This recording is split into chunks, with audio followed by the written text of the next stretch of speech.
अस्सलाम वालेकुम students, building blocks of the nation. कैसे हैं? उम्मीद है सब खैरियत से होंगे। बच्चों, लास्ट टाइम हम लोगों ने ऑर्गेनिक केमिस्ट्री क्लास मैट्रिक का लेक्चर नंबर 1 इंट्रोडक्शन किया था कि ऑर्गेनिक कंपाउंड्स क्या होते हैं और इसके अलावा जो है वो हमने कुछ हिस्ट्री को डिस्कस किया था, वाइटल फोर्स थ्योरी को डिस्कस किया था। वाइटल फोर्स थ्योरी क्यों रिजेक्ट हो गई थी, जो है ना उसको क्या इस तरह के कंपाउंड्स थे जिनको लेबोरेटरी में प्रोड्यूस किया गया, किसने प्रोड्यूस किया, वॉलर ने कैसे यूरिया प्रोड्यूस किया था, और कुछ बेसिक बेसिक चीजें हम लोगों ने सीखी थी लेक्चर नंबर फर्स्ट जो था उसमें ऑर्गेनिक केमिस्ट्री के। ठीक है बेटा, class matric.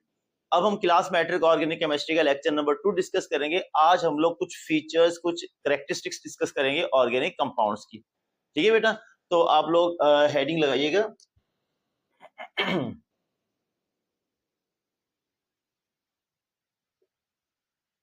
Chemistry class matric,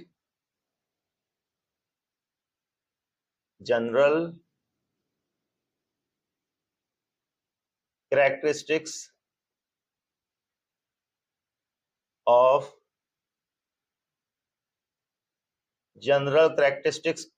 organic compounds. ठीक है बेटा, general characteristics of organic compounds की कुछ मेजर हम प्रॉपर्टीज डिस्कस करेंगे, जिनमें से कुछ क्वेश्चंस वगैरह आते हैं बोर्ड्स में भी और कॉम्पिटिटिव एग्जाम्स में भी, तो इनको आप लोगों ने अच्छे तरीके से क्लियर करना है। ठीक है बेटा, तो general characteristics of organic compounds में सबसे पहले हम लोग डिस्कस करेंगे सोर्स। क्या डिस्कस करेंगे हम सबसे पहले? सोर्स। सोर्स का मतलब है आपको ऑर्गेनिक कंपाउंड्स बेटा कहां से मिल सकते हैं। भाई देखो, एक बात तो ये आप ध्यान में रखिएगा, लेबोरेटरी में तो हम प्रिपेयर कर सकते हैं, ये बात भी अभी साबित हो गई है। इसके अलावा जो मेजर सोर्सेज है हम लोगों को यहाँ से कैसे मिल सकते हैं कि जो नेचुरल प्रोडक्ट्स हैं, नेचर से हमको मिल सकते हैं, लिविंग ऑर्गेनिजम्स के थ्रू भी हमें मिलते हैं। तो यहाँ पर सोर्सेज में हम देखेंगे कि जो है ना इसका मेन जो होता है वो क्या होता है, फॉसिल्स जो होते हैं ना, फॉसिल्स ऑफ लिविंग ऑर्गेनिजम्स, जानदारों के जो फॉसिल्स होते हैं, ठीक है, जो बोन्स वगैरह जो भी उसके एंशिएंट रिमेन्स होते हैं, जो उसके बाद जमीन के नीचे खुदाई करने से जो बाद में हासिल होते हैं, कपल ऑफ इयर्स वो पड़े रहते हैं, तो उसके बाद वो किस में कन्वर्ट हो जाते हैं, ऑर्गेनिक कंपाउंड्स में जो है ना वो कन्वर्ट हो जाते हैं। ठीक है, तो अब यहाँ से एक चीज ध्यान में रखिएगा कि हमारे पास फॉसिल जो है वो किस किस के हो सकते हैं। फॉसिल्स हमारे पास यहाँ पर हो सकते हैं, प्लांट्स के भी फॉसिल्स हो सकते हैं, एनिमल्स के भी फॉसिल्स हो सकते हैं। ठीक है, इसके अलावा माइक्रो ऑर्गेनिजम्स, जो यूनिसेलुलर लिविंग ऑर्गेनिजम्स होते हैं, उनके भी फॉसिल्स हो सकते हैं। ठीक है, प्लांट्स के फॉसिल जो होते हैं ये आपको क्या क्या दे सकते हैं, ये आपको कोल दे सकते हैं, कोयला दे सकते हैं, इनके प्रोडक्ट्स दे सकते हैं आपको। इसमें से आपको हाइड्रोकार्बन्स जो है वो मिल सकते हैं। एनिमल्स के फॉसिल्स आपको क्या दे सकते हैं, एनिमल के फॉसिल्स हमको देते हैं पेट्रोलियम। क्या बेटा? पेट्रोलियम देते हैं। पेट्रोलियम का वर्ड जो होता है, दो अल्फाज ध्यान रखिएगा, पेट्रा और ओलियम। रॉक ऑयल क्या बोलते हैं इसको? Rock oil. पेट्रा बोलते हैं रॉक को, और ओलियम कहते हैं ऑयल को। इसको इसी वजह से पेट्रोलियम को हम कहते हैं रॉक ऑयल। अब इसकी जो प्रोडक्ट्स होती हैं वो अलग अलग होती हैं। इसमें से आपको क्या क्या मिल सकता है, पेट्रोलियम से आपको क्या क्या मिल सकता है? पेट्रोलियम से आपको गैसोलीन मिल सकती है, पेट्रोलियम से आपको डीजल मिल सकता है, कैरोसिन वगैरह जो भी प्रोडक्ट्स हैं आपको कहां से मिल सकती हैं, पेट्रोलियम से। तो एनिमल्स के फॉसिल्स आपको पेट्रोलियम देते हैं। माइक्रो ऑर्गेनिजम्स के फॉसिल्स आपको देते हैं नेचुरल गैस। ठीक है बेटा, ये आपको नेचुरल गैस देते हैं। नेचुरल गैस को जिस तरह हम जो है ना मीथेन बोलते हैं, क्योंकि मीथेन की परसेंटेज ज्यादा होती है नेचुरल गैस के अंदर। और पाकिस्तान में बलोचिस्तान के मकाम पर काफी ज्यादा आपको नेचुरल गैस मिलती है, तो उसी वजह से इसको सुई गैस भी कहते हैं। तो नेचुरल गैस आपको कौन दे सकता है? माइक्रो ऑर्गेनिज्म दे सकते हैं, इनके फोर्सेस दे सकते हैं। आपको पेट्रोलियम एनिमल्स के फोर्सेस दे सकते हैं, और आपको कोल जो है वो प्लांट्स के फोर्सेस दे सकते हैं। तो ये तो इनका सोर्स है कि आपको नेचुरली कैसे मिलता है। इसके अलावा लिविंग ऑर्गेनिजम्स के रिएक्शंस के थ्रू ये चीजें प्रोड्यूस होती हैं, जैसे एनिमल्स के अंदर यूरिया प्रोड्यूस होता है, लिवर के अंदर, इसी तरह और भी बहुत सारी प्रोडक्ट्स हैं। इसके अलावा लेबोरेटरी में अलग से साइंथेसिस हो सकते हैं। तो इसी वजह से बहुत ज्यादा तादाद में आपको ऑर्गेनिक कंपाउंड्स मिलते हैं, क्योंकि ये नेचुरली प्रोडक्ट्स भी हैं, लिविंग ऑर्गेनिजम्स प्लांट्स के जो है जो फॉसिल्स हैं उनसे भी आपको मिलती हैं, एनिमल्स, प्लांट्स और माइक्रो ऑर्गेनिजम्स की बॉडीज के अंदर होने वाले केमिकल रिएक्शंस के थ्रू भी आपको मिलते हैं, और इसके अलावा आप अलग से भी लेबोरेटरी के अंदर इनको जनरेट कर सकते हैं। ठीक है, तो ये इनके सोर्सेज के हवाले से बात हो गई। सोर्सेज के हवाले से बात होगी। अब सोर्सेज के बाद हम आगे देखेंगे इसको कंपोजिशन। इसको आप अच्छी तरीके से लिख लें बेटा, पॉज करके लिखें कि सोर्सेज कौन कौन से होते हैं। सोर्सेज आपको कहां कहां से ऑर्गेनिक कंपाउंड्स मिल सकते हैं आपको, एनिमल के फॉसिल से, प्लांट के फॉसिल से, माइक्रो ऑर्गेनिजम्स के फॉसिल से इसके अलावा different chemical reactions living organisms के अंदर होते हैं उनसे, और लेबोरेटरी के अंदर भी सिंथेसिस किए जा सकते हैं। नंबर 2 हमारे पास है कंपोजिशन।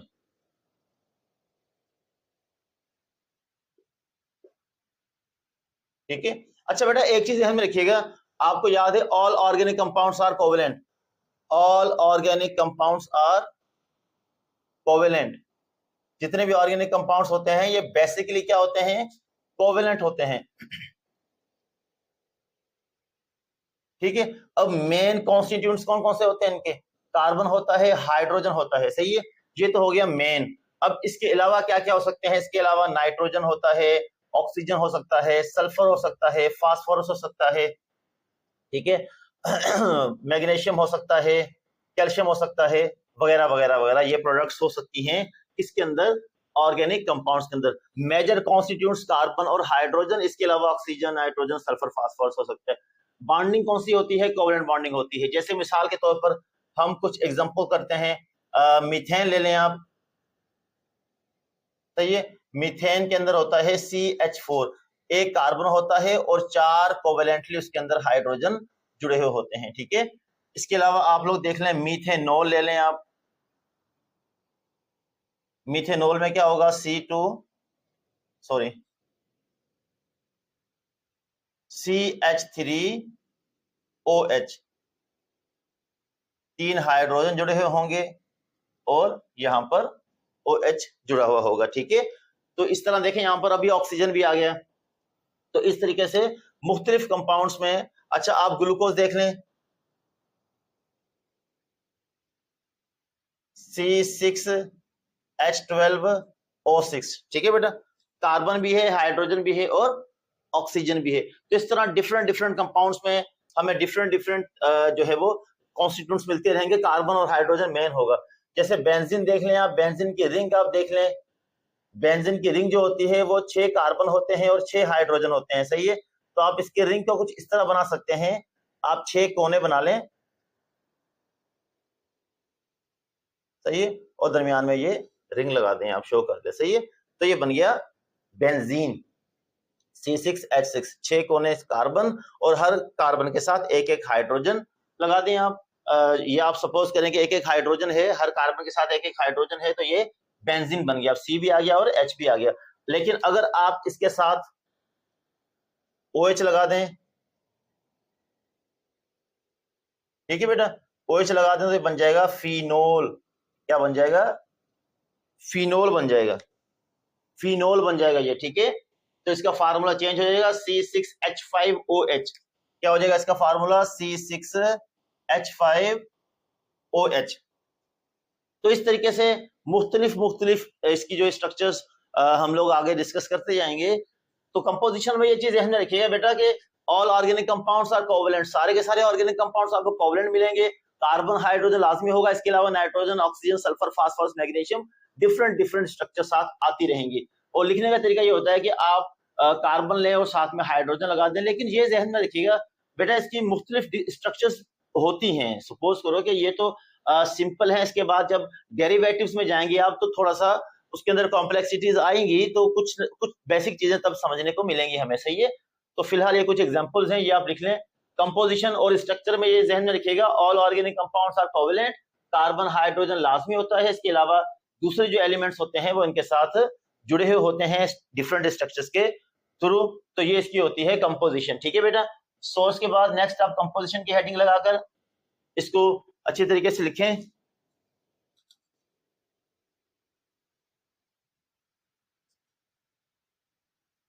कंपोजिशन के बाद बेटा हमारे पास नेक्स्ट आता है सॉल्युबिलिटी, यानी ये किस किस में हल हो सकते हैं। तो बेटा सॉल्युबिलिटी के हवाले से एक बहुत इंपॉर्टेंट जहन में चीज रखिएगा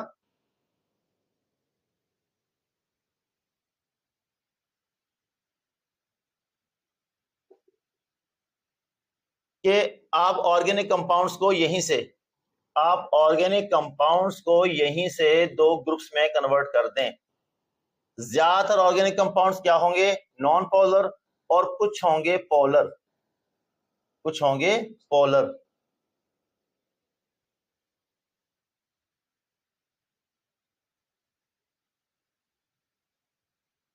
ठीक है बेटा।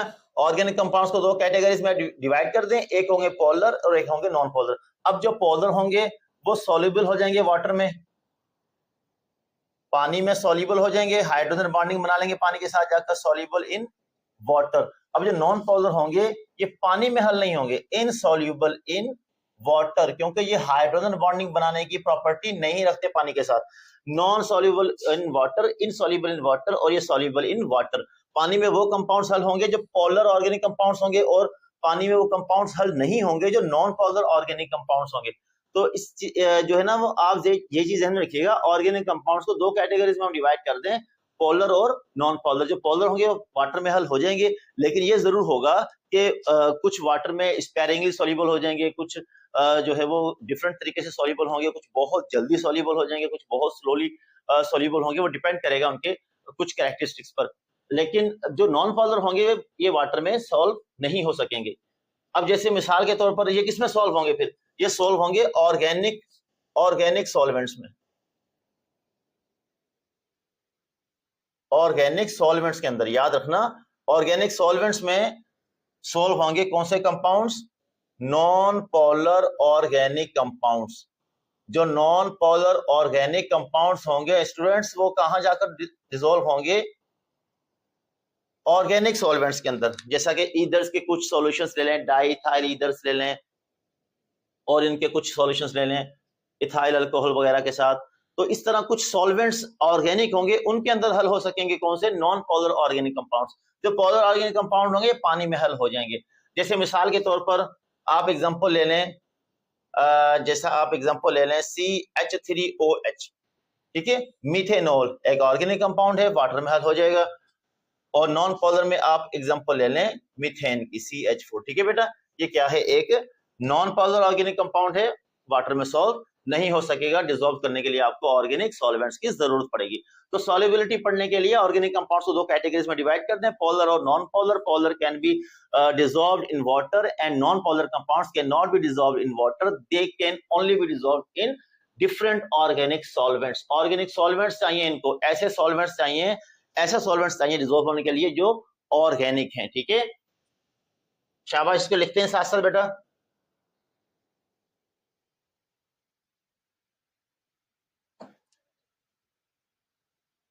अच्छा बेटा, उसके बाद हमारे पास है melting and boiling points.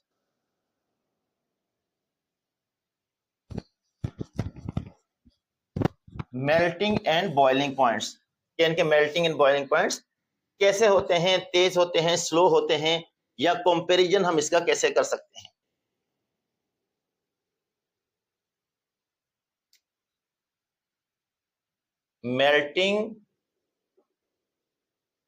Melting and boiling point. अच्छा बेटा, यहां पर एक बहुत छोटी सी बात मैं आपको समझा रहा हूं। आपको याद है जो आयनिक कंपाउंड्स होते हैं उनके जनरली मेल्टिंग और बॉइलिंग पॉइंट हाई होते हैं। क्यों? क्योंकि उनके अंदर जो कंपोनेंट्स होते हैं, जो एलिमेंट्स उनके अंदर होते हैं जिन्होंने आपस में आयनिक बॉन्ड जो है बॉन्डिंग से जुड़े हुए होते हैं, उनके दरमियान इलेक्ट्रोस्टैटिक फोर्स इतनी ज्यादा होती है कि उसको ब्रेक डाउन करने के लिए, उसको रिलीज करने के लिए आपको ज्यादा टेम्परेचर देना पड़ता है। लिहाजा ionic compounds have greater melting and boiling points. अब दूसरी तरफ जो कोवलेंट कंपाउंड्स होते हैं इनमें शेयरिंग होती है। आपको पता है कोवलेंट कंपाउंड्स आयनिक कंपाउंड्स के मुकाबले में वीक होते हैं, थोड़ा टेम्परेचर देने से उनके बॉन्ड ब्रेक हो जाते हैं। इसी वजह से हम जनरली क्या कहेंगे कि कोवलेंट कंपाउंड्स के मेल्टिंग और बॉइलिंग पॉइंट्स आयनिक कंपाउंड्स के मुकाबले में स्लो होते हैं, कम होते हैं, लो होते हैं, ठीक है बेटा।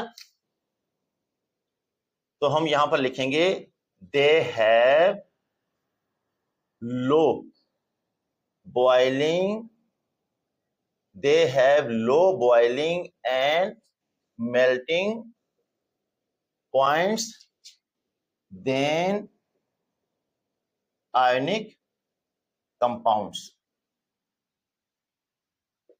ठीक है बेटा, जैसे मिसाल के तौर पर आप देख लें MgO, जैसे मिसाल के तौर पर आप देख लें सोडियम क्लोराइड। अब MgO sodium chloride ionic compound से, मैग्नीशियम और ऑक्सीजन एक दूसरे के साथ जुड़े हुए हैं एक स्ट्रॉन्ग इलेक्ट्रोस्टैटिक फोर्स के साथ, स्ट्रॉन्ग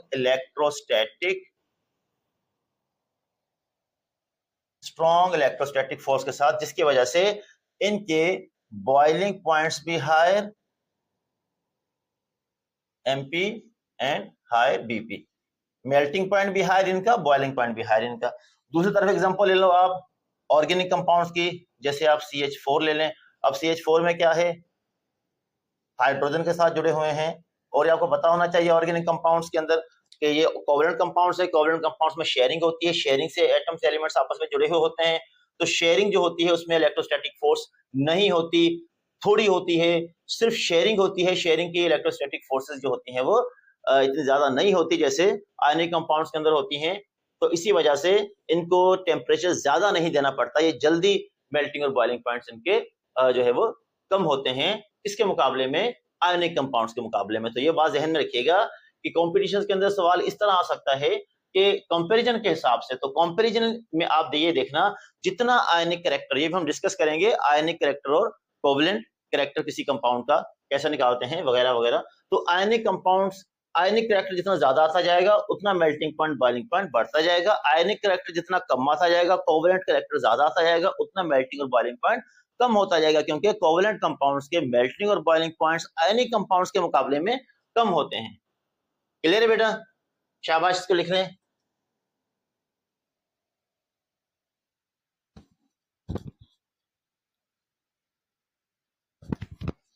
पॉज करके लिखते जाएं, सारे पॉइंट्स आप इसको राइट डाउन करें। शाबाश, बहुत इंपॉर्टेंट पॉइंट है ये।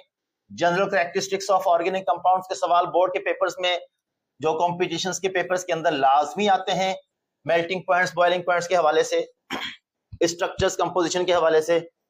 नेक्स्ट आप लिखें रेट ऑफ रिएक्टिविटी।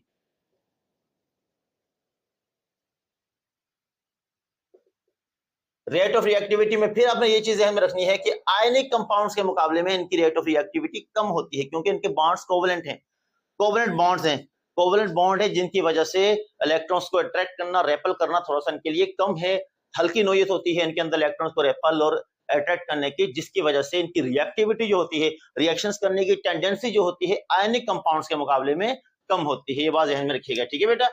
यानी हम क्या बोलेंगे, low rate of reactivity than ionic compounds. ठीक है बेटा? और ये ऐसा क्यों होता है? ड्यू टू कोवेलेंट इन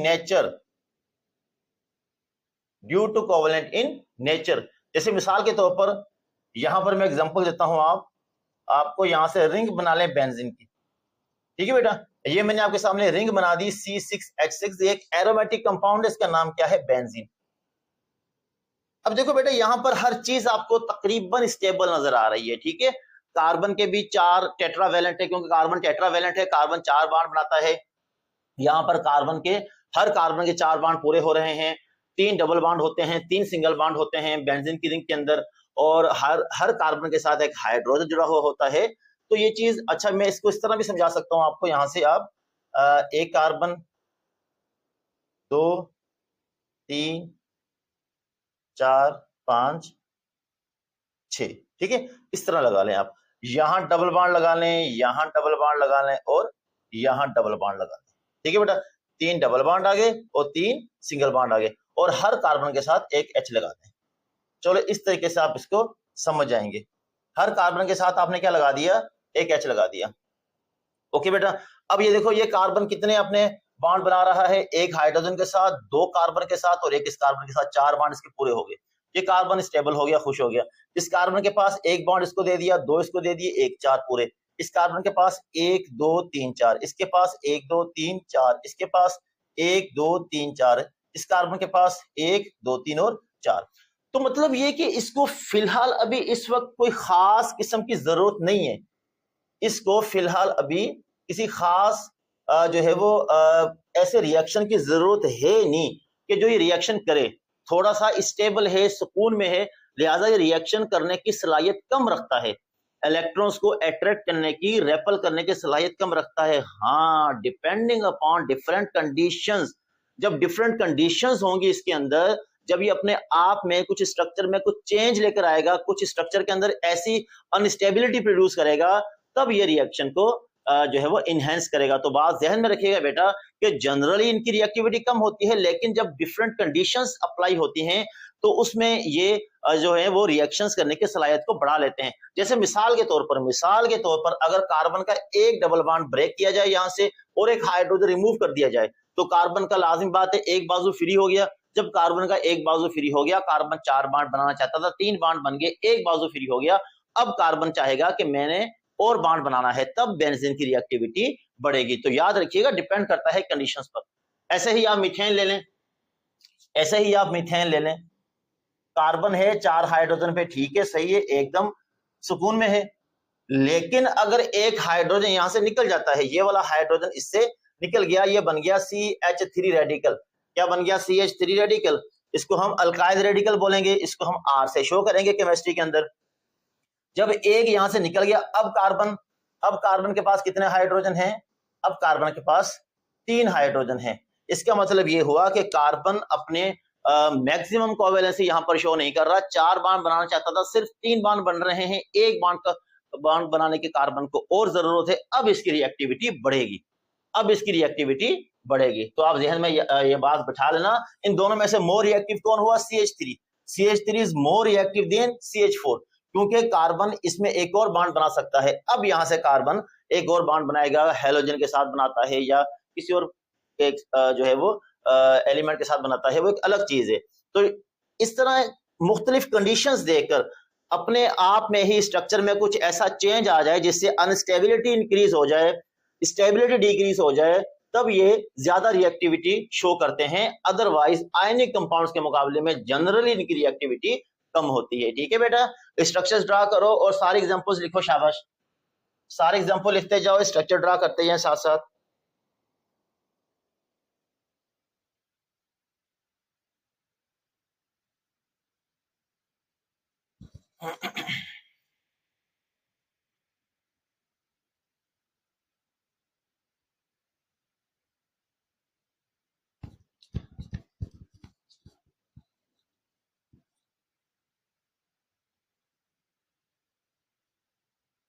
अच्छा बेटा, रेट ऑफ रिएक्टिविटी के बाद हमारे पास है इलेक्ट्रिकल कंडक्टिविटी।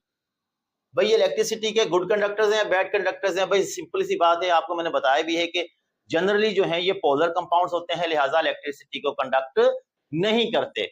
जो नॉन पोलर कंपाउंड्स होते हैं उनके अंदर भी इनकी इलेक्ट्रिकल कंडक्टिविटी कम होती है, स्लो होती है in comparison to ionic compounds. Ionic compounds क्या करते हैं? मोल्टन स्टेट में जब फ्यूज होते हैं वाटर के अंदर, एक्वस सॉल्यूशन में क्या करते हैं? इलेक्ट्रिसिटी कंडक्ट करते हैं। ऐसा इनमें कुछ भी नहीं होता, जनरली ये इलेक्ट्रिकल कंडक्टिविटी, इसके बारे में ये पॉइंट आप लाजमी लिखें कि जनरली दीज कंपाउंड्स आर, कौन से कंपाउंड्स की बात हो रही है? Organic. Generally these compounds are bad conductors, generally. ठीक है, आयनिक कंपाउंड्स जनरली क्या होते हैं? गुड कंडक्टर्स होते हैं, लेकिन मोल्टन स्टेट के अंदर, जैसे सोडियम क्लोराइड है, सॉलिड स्टेट में नहीं, लेकिन मोल्टन स्टेट में एक्वस सॉल्यूशन में इलेक्ट्रिसिटी का कंडक्टर बन जाएगा, राइट। इलेक्ट्रिकल कंडक्टिविटी के बाद हमारे पास होता है स्टेबिलिटी। अच्छा बेटा देखो, स्टेबिलिटी का मतलब ये है कि स्टेबल कौन होगा ज्यादा? जिसका बॉन्ड स्ट्रांग होगा, जिसको हमें ज्यादा हीट देनी पड़ेगी ब्रेक डाउन करने के लिए, वो स्टेबल होगा। सपोज करो कि हमें ज्यादा हीट देनी पड़ रही है, तो इसी वजह से वो स्टेबल है कि उसको पता है हल्की फुल्की हीट से मुझे कुछ नहीं होने वाला, ज्यादा हीट ये लोग दे सकते हैं तो दें, तब मैं ब्रेक डाउन होगा। लेकिन अगर बॉन्ड एनर्जी कम हो जाएगी, लाजिम बात है, बॉन्ड एनर्जी कम होने का मतलब यह है कि हम जरा से हीट देंगे बॉन्ड टूट जाएगा। तो इस तरह जनरली इनकी जो स्टेबिलिटी होती है वो आयनिक कंपाउंड्स के बारे में, अगर हम आयनिक कंपाउंड से इसका मुकाबला करवाएं तो आयनिक कंपाउंड से इनकी स्टेबिलिटी थोड़ी सी कम होती है, क्योंकि इनका बॉन्ड होता है covalent. Covalent bonds already ionic compounds के मुकाबले में थोड़े से वीक होते हैं, जिसकी वजह से इनकी स्टेबिलिटी भी कम होती है। ठीक है बेटा, यानी हल्की हीट, हल्का टेम्परेचर देने से ही टूट जाएंगे। तो हम क्या बोलेंगे, less stable then ionic compounds. Ionic compounds से अगर आप इनका मुकाबला करते हैं तो ये लेस स्टेबल होते हैं, लेकिन बेटा इनकी स्टेबिलिटी इंक्रीज होती जाती है। जैसे जैसे इनकी बॉन्ड एनर्जी इंक्रीज होती है तो इनकी स्टेबिलिटी बढ़ जाती है, लेकिन आयनिक कंपाउंड्स के मुकाबले में इनकी स्टेबिलिटी कम होती है। ये कुछ चीजें हैं, इनको ध्यान में रखिएगा। ठीक है, ये मत समझें कि ऑल आर अनस्टेबल, नहीं, आयनिक कंपाउंड्स के मुकाबले में लेस स्टेबल होते हैं, लेकिन कंपैरिजन जब आपस में आप ऑर्गेनिक कंपाउंड्स का करेंगे, जैसे क्वेश्चंस आएगा डिफरेंट के, इनमें से कौन ज्यादा स्टेबल है, HF ज्यादा स्टेबल है, जैसे CH3Cl ज्यादा स्टेबल है या CH3Br ज्यादा स्टेबल है, कौन से ऑर्गेनिक कंपाउंड ज्यादा स्टेबल है, कौन से कम स्टेबल है, फिर कंपैरिजन के अंदर जो है वो उसको डिस्कस करेंगे। ठीक है बेटा, तो लेस स्टेबल होते हैं आयनिक कंपाउंड्स के मुकाबले में। और उसके बाद हमारे पास होता है कंबस्टिबल का मतलब यह है कि बेटा ये जलेंगे, हवा में जलेंगे और हाईली कंबस्टिबल होंगे, क्योंकि इनमें कार्बन भी है, और हवा में जलने के बाद क्या बनाएंगे, ये मुख्तलिफ कंपाउंड्स बनाएंगे। आपको पता होना चाहिए कार्बन डाइऑक्साइड तो बनेगा। जैसे मिसाल के तौर पर हमने यहाँ पर एग्जांपल ले ली, आप CH4 ले लें और हवा के साथ इसको यहां से कंबस्शन करवा दें। ठीक है, तो यहां पर क्या बना आपके पास,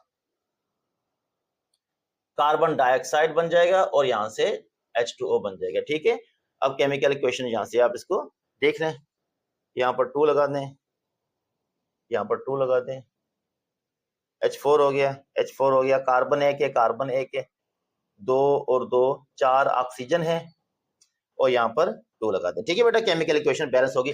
जनरल रिएक्शन है, ये जनरल रिएक्शन है कि मीथेन को हवा की एक्सिस में जब आप बंद करते हैं तो क्या बनता है, कार्बन डाइऑक्साइड और वाटर, राइट।